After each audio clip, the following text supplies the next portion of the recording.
Over the last 4 years, in partnership with national security experts and practitioners, Nebraska has passed a slate of laws to safeguard our state against foreign adversaries. We are filling gaps in America's broader security posture, and we believe all states, including Nebraska, must take additional action. Our work in Nebraska began when U.S. Strategic Command at Offutt Air Force Base reached out to my office with a clear warning.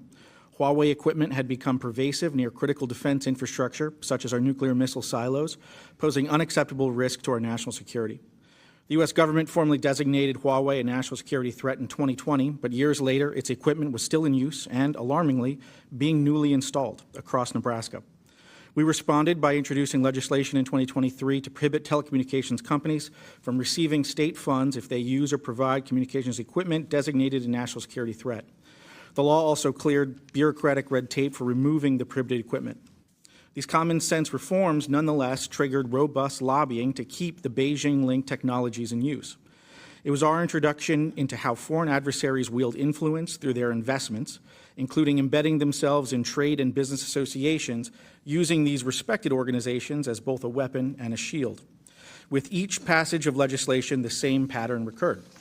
We would introduce a bill to address security threats.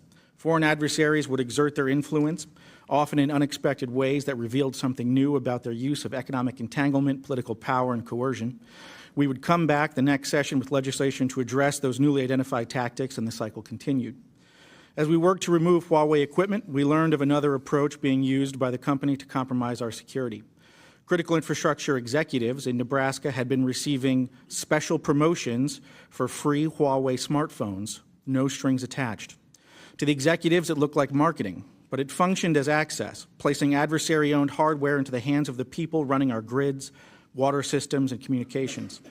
That episode caused us to take a harder look at Nebraska's procurement policies. We needed to close access to foreign adversaries. We addressed this with the passage of the Foreign Adversary Contracting Prohibition Act, blocking companies controlled by foreign adversaries from state procurement involving communications technology, network systems, and critical infrastructure. In working to pass this law, we again experienced foreign adversaries' extensive lobbying power. Trade associations went to bat for our foreign adversaries, warning that the proposed common-sense guardrails would damage the economy and stifle innovation. So we had to demonstrate that such competitiveness concerns were a smokescreen. The issue of potential economic harm is important to address because it is frequently invoked as a talking point to oppose efforts to strengthen security.